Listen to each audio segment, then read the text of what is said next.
அனைவருக்கும் வினோத் பரமவியின் பணிவான வணக்கங்கள். நம்ம மூதாதையர்கள் தச நாடிகளை பற்றி பெருமைப்படுத்தியிருப்பாங்க. அதில் இரண்டாவது நாடி என்று சொல்லக்கூடிய பிங்கள நாடி, அந்த பிங்கள நாடியை தான் நம்ம வலது நாடி அப்படின்னு சொல்கிறோம்.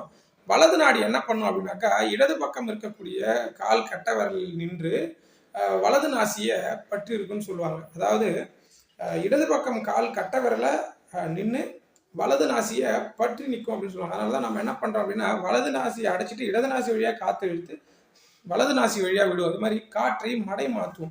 இந்த இட பிங்கள இந்த ரெண்டு நாடிக்கும் உள்ள வேறுபாடு என்ன அப்படின்னாக்கா, இடது நாசி வலது நாசியை பற்றி இருக்கும், வலது நாசி இடது நாசியுடைய கால் கட்ட விரலை பற்றி இருக்கும். இது மாதிரி மாற்றி மாற்றி பற்றி இருக்கிறனால தான் நம்ம மடையை மாற்றுதல் அப்படின்னு சொல்லுவோம்.